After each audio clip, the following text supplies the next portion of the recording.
আসসালামু আলাইকুম ভিউয়ার্স। আমরা নরমালি লিথিয়াম আয়ন ব্যাটারি অনেক প্রজেক্টে ইউজ করে থাকি, যেমন পাওয়ার ব্যাংক বা কোনো ধরনের ব্যাটারি প্যাক তৈরি করার জন্য। তো আমরা জানি যে এই ব্যাটারিগুলো যদি আমরা একসাথে ইউজ করতে চাই, তো প্রত্যেকটা ব্যাটারির ক্যাপাসিটি একই থাকা লাগে। কারণ ব্যাটারির ক্যাপাসিটি যদি একই না থাকে, তাহলে একটা বেশি চার্জ এবং আরেকটা বেশি ডিসচার্জ হয়ে ব্যাটারিগুলো নষ্ট হয়ে যেতে পারে। তাই ব্যাটারিগুলো একসাথে ইউজ করার আগে আমাদের এগুলোর ক্যাপাসিটি চেক করা লাগে। যদি এগুলো মানে কোনো ট্রাস্টেড ব্র্যান্ড থেকে কেনা হয়, তাহলে ক্যাপাসিটিগুলো প্রায় একই থাকে। বাট আমরা যদি ল্যাপটপের ব্যাটারি দিয়ে কোনো ব্যাটারি প্যাক তৈরি করতে চাই, তখন আমাদের ব্যাটারিগুলোর অ্যাকচুয়ালি ক্যাপাসিটি টেস্ট করার প্রয়োজন হয়। কারণ ল্যাপটপের ব্যাটারিগুলো একটার এক এক ধরনের ক্যাপাসিটি হয়ে থাকে। তাই লিথিয়াম ব্যাটারির ক্যাপাসিটি চেক করার জন্য আজকে আমি নিয়ে এসেছি JB2L3 মডেলের এই ক্যাপাসিটি টেস্টারটি। এটা আমি দারাজ থেকে নিয়েছিলাম মাত্র 250 টাকায়। আজকে আমরা দেখব যে অ্যাকচুয়ালি এটা 250 টাকার মধ্যে কিরকম পারফর্ম করে।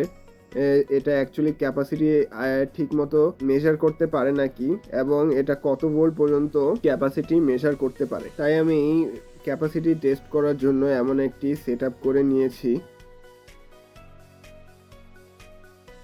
এই টেস্টারটিকে পাওয়ার দেওয়ার জন্য এখানে একটি মাত্র মাইক্রো ইউএসবি পোর্ট দেয়া আছে। এই পোর্টটি কিন্তু শুধু এই মডেলটিকে পাওয়ার দেওয়ার জন্য, এটা কিন্তু ব্যাটারিকে চার্জ করবে না। এই মডেলটিতে ইনপুট দেওয়ার জন্য 4 পিনের কানেক্টর দেয়া আছে। এখন যদি আমরা এটাকে উল্টো করে দেখি, এখানে প্রথমে মাঝখানের দিকে এখানে এটা পজিটিভ, এটা নেগেটিভ, আর এই দুটো পোর্ট রেজিস্টার কানেক্ট করার জন্য। এই সিরামিক রেজিস্টার এই ক্যাপাসিটর টেস্টারের সাথেই আসে। এই মডেলটিতে 3টি এলইডি আছে। প্রথমটা অ্যাম্পিয়ার আওয়ারের জন্য, তারপরেরটা এম্পিয়ারের জন্য, তারপরেরটা ভোল্টের জন্য। এখন মডেলটিকে পাওয়ার দিয়ে একটি ব্যাটারি কানেক্ট করে দেখা যাক।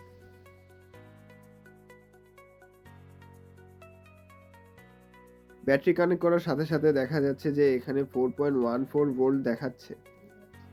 এখন যদি আমরা মডেলটির মাইনাস বাটনে ক্লিক করি, তাহলে এখানে শো করবে যে আমরা এই ব্যাটারিটিকে আমরা কত ভোল্ট পর্যন্ত ডিসচার্জ করতে চাই। যেহেতু এটা লিথিয়াম ব্যাটারি, এটা 2.5 ভোল্ট পর্যন্ত ডিসচার্জ হতে পারে। কিন্তু অনেক সময় এই মডেলটি ভোল্টেজ এবং এম্পিয়ারের পরিমাণ ভুল দেখায়। কিন্তু এটাও আমরা অ্যাকচুয়ালি চেঞ্জ করে নিতে পারবো। ভোল্টেজ এবং এম্পিয়ারের মান চেঞ্জ করার জন্য প্রথমে আমাদের 3টি বাটনকে একসাথে ধরে রাখতে হবে, টিপ দিয়ে ধরে রাখতে হবে। তারপর যদি আমরা এই মডেলটিকে অন করি, তাহলে সেই মেনুটি ওপেন হয়ে যাবে।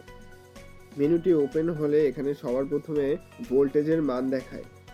তো আপনারা একটি মাল্টিমিটার নিয়ে ভোল্টেজের রিডিং নিয়ে দেখবেন যে এই মাল্টিমিটারের সাথে ক্যাপাসিটি টেস্টারের ভোল্টেজ একই কিনা। যদি একই না হয়, তাহলে ক্যাপাসিটি টেস্টারটির মাইনাস বা প্লাস বাটন দিয়ে কমিয়ে বাড়িয়ে নিজের মতো ভোল্টেজ চেঞ্জ করে নেবেন।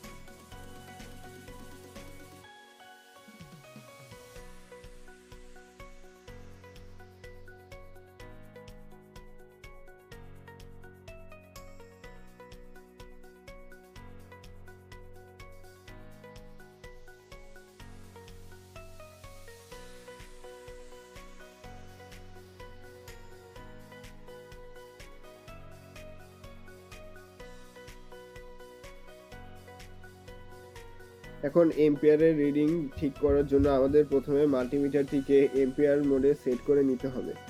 মেনুটি অন হলে আমরা দেখব যে মাল্টিমিটারের সাথে ক্যাপাসিটি টেস্টারটির রিডিং মিলে নাকি। যদি না মিলে, তাহলে আমরা পজিটিভ নেগেটিভ বাটন দিয়ে কমিয়ে বাড়িয়ে নিব।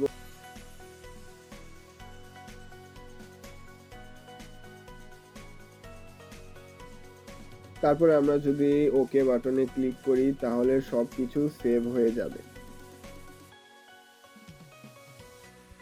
এখন আমরা দেখব যে এই ক্যাপাসিটি টেস্টারটি ম্যাক্সিমাম কত এম্পিয়ার দিয়ে ব্যাটারিকে ডিসচার্জ করতে পারে। তাই এখানে আমি একটি DIY লোড টেস্টার ইউজ করব যাচাই করার জন্য।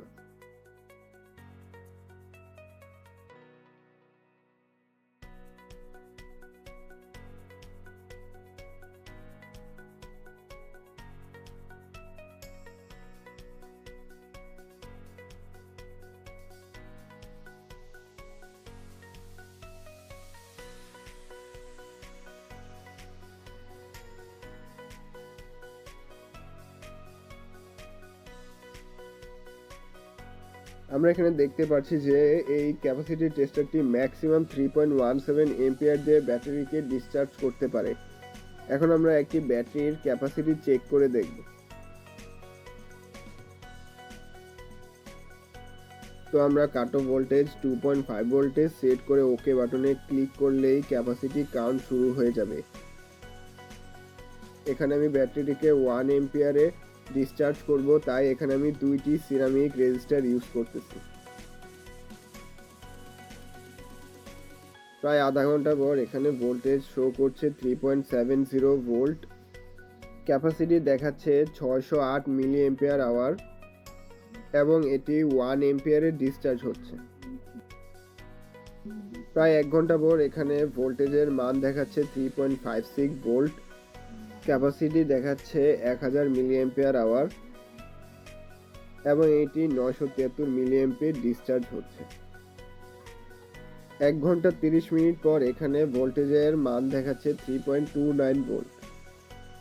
ক্যাপাসিটি দেখাচ্ছে 1623 মিলি এম্পিয়ার আওয়ার এবং এটি প্রায় 894 মিলি এম্পিয়ার এ ডিসচার্জ হচ্ছে। মূল ক্যাপাসিটি বের হতে এখানে প্রায় 2 ঘন্টা সময় নিয়েছে।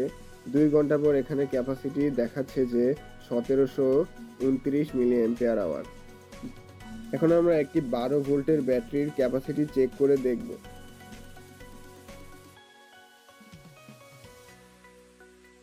যেহেতু এখানে ভোল্টেজের পরিমাণ বেশি, তাই আমি ক্যাপাসিটি টেস্টারে শুধু একটি রেজিস্টার ব্যবহার করব।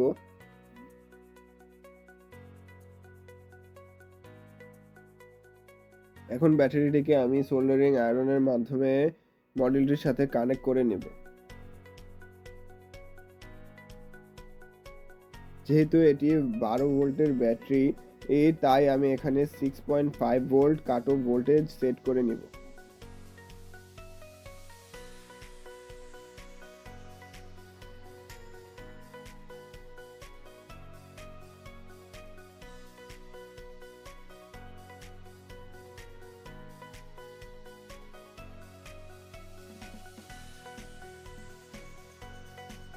এই ব্যাটারিটি প্রায় 1.4 এম্পিয়ারে ডিসচার্জ হচ্ছে। প্রায় 1 ঘন্টা পরে এখানে ভোল্টেজ দেখাচ্ছে 9.96 ভোল্ট। ক্যাপাসিটি দেখাচ্ছে 900 মিলি এম্পিয়ার আওয়ার এবং এম্পিয়ারের পরিমাণ দেখাচ্ছে 1.31 এম্পিয়ার। মূল ক্যাপাসিটি বের হতে প্রায় 1.5 ঘন্টা সময় নিয়েছে। এর মধ্যে আমার এক ক্যাপাসিটি বের করতে গিয়ে মডিউলটির মধ্যে ইনবিল্ট যে ব্যাটারিটা আমি লাগিয়েছিলাম এটির চার্জ শেষ হয়ে গিয়েছিল, তো তাই ক্যাপাসিটি কাউন্ট অফ হয়ে গিয়েছিল। যখন ক্যাপাসিটি অফ হয়েছিল এর আগে ক্যাপাসিটি ছিল প্রায় 1300 মিলি এম্পিয়ার আওয়ার, তাই আমি আবার ক্যাপাসিটি কাউন্ট শুরু করেছিলাম। তো এখন ক্যাপাসিটি বের হয়েছে 386। অর্থাৎ যদি আমরা 1300 ওর সাথে 386 যোগ করি তা আসে 1686 মিলি এম্পিয়ার আওয়ার। আমার টেস্টিং এ এই ক্যাপাসিটি টেস্টারটি অ্যাকচুয়ালি খুবই ভালো এবং এই প্রাইস রেঞ্জে এই ক্যাপাসিটি টেস্টারটি অনেক কিছু অফার করতেছে। তো আমার পক্ষ থেকে এটা একদম জাস্টিফাইড। আপনারা চাইলে নিতে পারেন। ভিডিওটি ভালো লাগলে লাইক, কমেন্ট, শেয়ার এবং সাবস্ক্রাইব করে দিবেন। আল্লাহ হাফেজ।